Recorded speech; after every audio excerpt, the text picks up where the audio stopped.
Friends, स्वागत है आपका हमारे YouTube channel my hobbies gardening में इस फूल के साथ। और ये जो खिल रहे हैं फूल अभी, इनके साथ भी आपका बहुत बहुत स्वागत है।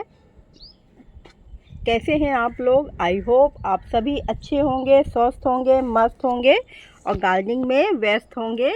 और दोस्तों, हम आपके साथ में शेयर करने जा रहे हैं जिसे हम बहुत टाइम से ढूंढ रहे थे और ढूंढते ढूंढते थक भी गए थे, और लेकिन वो चीज़ आखिर में मुझे मिल ही गई। जब हम बहुत ज़्यादा किसी चीज़ को ढूंढने लग जाते हैं, किसी चीज़ के पीछे पड़ जाते हैं, तो आखिर वो चीज़ हमको मिल ही जाती है। हम ढूंढ क्या रहे थे? कोई ऐसा खजाना नहीं ढूंढ रहे थे, लेकिन हमारे गार्डन के लिए वो एक प्रकार से खजाना ही है जो हम ढूंढ रहे थे, क्योंकि हमारे गार्डन के लिए वो बहुत ही हल्का है, हमारे मिट्टी के लिए हल्का है, हमारे लिए अच्छा है, हल्का फुल्का है, इसलिए हम उसको ढूंढ रहे थे। तो अब हमको मिल गया है, तो बस उसी पे कुछ बात करेंगे आपके साथ और उसको दिखाएंगे कि हमको क्या मिल गया है, क्यों मैं इतनी खुश हूँ, किस बात के लिए खुश हूँ।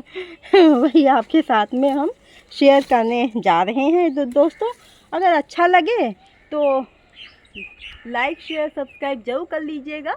मेरे चैनल पे न्यू है तो चैनल को सब्सक्राइब भी कर लीजिएगा। दोस्तों, ये आलमंडा के फ्लावर्स मैं दिखा रही हूँ, बड़े अच्छे से खिल रहे हैं। और ये देखिए, उधर भी खिलते हैं, ये देखिए हर जगह आलमंडा के फ्लावर्स खिले हुए हैं। अब ये 4 o'clock भी खूब अच्छे से खिलने लग गए हैं। प्लांट्स भी बहुत ही बिग साइज़ के हो गए हैं। यहाँ भी हमारा धनवर्जिया है, ये देखिए खिला है। तो इस तरह से देखिए, चलिए आपको दिखाते हैं वो कौन सी चीज़ है। ये देखिए दोस्तों, ये क्या है? इतना सारा, जो इतना बड़ा सा आप देख रहे हैं बोरा, इसमें मैंने एक चीज़ मंगाई है जो मैं बहुत, समझो 1 साल से मैं इसको ढूंढ रही हूँ। हम गार्डनर्स हर चीज़ ढूंढते ही रहते हैं और मिल जाती है तो बहुत खुशी होती है, ऐसा लगता है बड़ा ही खजाना मिल गया है। लेकिन सच में ये हम लोगों के लिए खजाना ही है। तो इसमें मैंने मंगाया है राइस हस्क। राइस हस्क होता है धान की भूसी, जो मेरे चावल होते हैं, जो चावल मील में बनते हैं, तो उसके बाद उसकी भूसी होती है। ये मैंने मंगाई है। ये देखिए, प्लांट की मिट्टी में डालने के लिए, ये इससे प्लांट की मिट्टी बड़ी भुरभुरी बनती है, हल्की बनती है, और ये हमारा फर्टिलाइज़र का भी काम करती है, डीकम्पोस्ट हो जाती है ये। इसमें न्यूट्रिशन होता है, और जो हम वो लेके आते हैं कोकोपीट, उसमें कोई न्यूट्रिशन नहीं होता है। तो ये मैं 1 साल से ढूंढ रही थी, हर जगह मैं जा के पूछा, लेकिन नहीं। फिर मैंने लास्ट में, मैंने जो जहाँ से मैं प्लांट लेके आती हूँ, उन नर्सरी वाले भैया को ही मैंने कॉल की।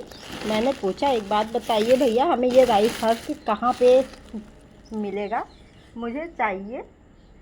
तो उन्होंने पूछा आपको कितना चाहिए। उनका यहीं पास में गांव है, तो बोले हमारे गांव में धान का होता है, उसमें मिल है जो जहाँ पे धान का काम होता है, मैं वहाँ से मंगवा दूँगा। कितना चाहिए? 50 किलो। मैंने कहा 50 किलो में रखूँगी कहाँ भैया, रखने का भी स्पेस होना चाहिए, क्योंकि 1 किलो में ही ढेर सारी आएगी। वो बहुत हल्की होती है, ये बहुत ज़्यादा लाइट वेट होती है।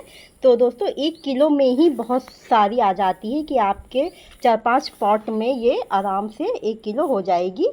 और इस तरह से फिर मैंने ये 20 किलो मैंने मंगवाई है। तो ये देखिए कितना ह्यूज सा हो रहा है। ये देखिए, ये 20 किलो है हमारी धान की भूसी। अब ये मैं जितना भी प्लांट अब मैं लगाऊंगी, तो उसमें ये धान की भूसी मिला के लगाऊंगी। इससे मिट्टी भी इतनी वेल ड्रेन बनती है और प्लांट भी बहुत अच्छे से ग्रो करता है।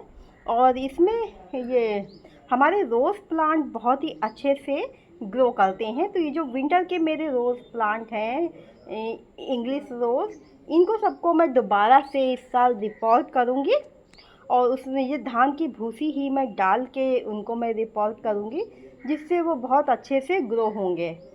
इनको न्यूट्रिशन भी मिलता रहता है, और भुरभुरी मिट्टी होती है तो उनकी रूट्स भी प्लांट्स की बड़े अच्छे से डेवलप होती हैं, उनको फैलने में आसानी होती है, ग्रो होने में। इस तरह से, और उसमें पानी भी नहीं रुकता है। पानी भी रुकने से हमारे प्लांट्स रूट रॉट हो जाते हैं, तो वो भी नहीं होता है। तो इसलिए अब मुझे एक ज़रिया मिल गया है राइस हस्क मंगाने का। तो अब मैं बहुत खुश हूँ कि मैं जब चाहूँ, हाँ, और तब मैं राइस हस्क मंगा सकती हूँ। इसका प्राइस तो बहुत ही कम है दोस्तों, बहुत ही सस्ती मिली है मुझे। लेकिन बस जितने के, वो कहावत है, आपनाथ नहीं उतने के सापनाथ हो गए। जितने का ये मेरा राइस हस्क नहीं, उतना तो मेरा किराया खर्च हो गया। बस इतना ही हुआ है दोस्तों। लेकिन ये राइस हस्क अगर आपके आसपास कहीं मिलता है, आप देखिए, तो आप ले सकते हैं। ये मुझे 10 रुपए में मिला है, 10 रुपए किलो है ये हमारा राइस हस्क। लेकिन वो उधर गांव से ऑटो वाला लेके आया यहाँ तक, तो उसने मुझसे 150 रुपये ले लिए। तो इसलिए मैं बोल रही हूँ कि ये 200 रुपये की ये मेरी 20 किलो राइस हस्क है, और 150 रुपये ऑटो में खर्च हो गए। तो मैंने ऑटो से फिर मैंने 2 बोरी मिट्टी और गोबर की खाद मिक्स, वो भी मैंने मंगवा ली है। अभी वेजिटेबल्स के लिए मैंने जो भी तैयारी की है, उसके ऊपर थोड़ी मिट्टी डाल के ही हमें प्लांट लगाना पड़ेगा। तो इसलिए 2 बोरी वो भी मैंने मंगवा ली, 50-50 रुपए की वो आई हैं। जो ये सीमेंट की होती हैं वो बोरी, वही है, 2 वो आई हैं। और इस तरह से ये मैंने घर बैठ के शॉपिंग की है। और राइस हस्क के बहुत सारे फ़ायदे, इसका आप अलग से भी फर्टिलाइज़र तैयार कर सकते हैं। जैसे हम किचन वेस्ट और गार्डन वेस्ट का फर्टिलाइज़र हम अपने घर में तैयार कर सकते हैं, वैसे हम इसका भी फर्टिलाइज़र तैयार कर सकते हैं। अगर किसी को लगता है कि इस तरह से डालने से कहीं हमारे प्लांट में फंगस ना हो जाए, तो ऐसा कुछ भी नहीं है, इससे फंगस नहीं होती है। और अगर आप इसका फर्टिलाइज़र बना के, इसको मतलब डीकम्पोस्ट करके अगर आप प्लांट लगाना चाहते हैं, तो आप इसको डीकम्पोस्ट भी कर सकते हैं उसी मेथड से, जैसे हम किचन एंड गार्डन वेस्ट का डीकम्पोस्ट करते हैं। तो इस तरह से आप राइस हस्क का यूज़ कर अपने गार्डन में कीजिए। हमारे जो टेरेस गार्डन हैं, जो वो गार्डन टेरेस पे गार्डनिंग करते हैं, उनके लिए बहुत ही अच्छा है, लाइट वेट होता है, और छत पे हमारे लोड भी नहीं आता। या फिर जिन लोगों से हैवी पॉट नहीं उठाए जाते हैं, उनके लिए भी बहुत अच्छा है, क्योंकि ये हल्का होता है, तो पॉट हमारा हल्का लाइट वेट रहता है। तो हम आसानी से हम उसको उठा के इधर उधर रख सकते हैं। कितना भी बिग पॉट हो, तो हमें उठाने में बहुत आसानी हो जाती है। तो इसलिए मैं इस राइस हस्क को ढूंढ रही थी, क्योंकि अब मुझे थोड़े हेल्थ इश्यूज़ हुए हैं। तो मैं सोच रही थी अब मैं ऐसे पॉट तैयार करूं जिनकी मिट्टी बहुत ही लाइट वेट हो, तो मुझे आसानी होगी उनको उठाने रखने में, क्योंकि मेरा कोई हेल्पर नहीं है दोस्तों। तो ऐसा अगर कोई है जिसका कोई हेल्पर नहीं है, कोई सपोर्टर नहीं है, तो वो इस तरह की ही अपनी मिट्टी तैयार करें। क्योंकि हमारे पास छोटे पॉट भी होते हैं, बड़े पॉट भी होते हैं। हमारे पास बिग बिग प्लांट हैं, तो उसके लिए बिग पॉट की ही नीड होगी। वेजिटेबल्स के लिए तो बिग पॉट ही हमको चाहिए होता है। तो इस तरह से हम हल्की मिट्टी बना सकते हैं।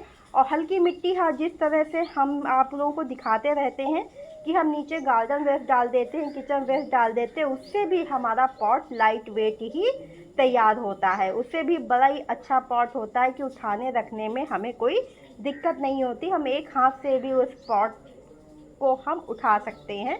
मैंने अपना वीडियो भी इस पे एक शेयर किया है। विंटर में जब मैंने गार्डन की क्लीनिंग की थी, तो मैंने कनेर के पॉट ऐसे ही तैयार किए थे, टोटल वेस्ट मटेरियल, बस उसी के ऊपर ऐसे मैंने उसकी रूट की प्रूनिंग करके उसको प्लांट को मैंने सेट कर दिया था।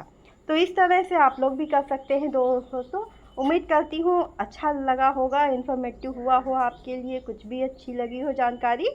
तो प्लीज़ लाइक शेयर सब्सक्राइब जो कीजिए। मेरे चैनल पे न्यू है तो चैनल को सब्सक्राइब भी कर लीजिए, बेल आइकॉन भी प्रेस कर लीजिए। और मिलते हैं फिर नेक्स्ट वीडियो में न्यू टॉपिक के साथ। तब तक के लिए okay friends, bye bye. Video देखने के लिए बहुत बहुत धन्यवाद आप सभी लोगों का।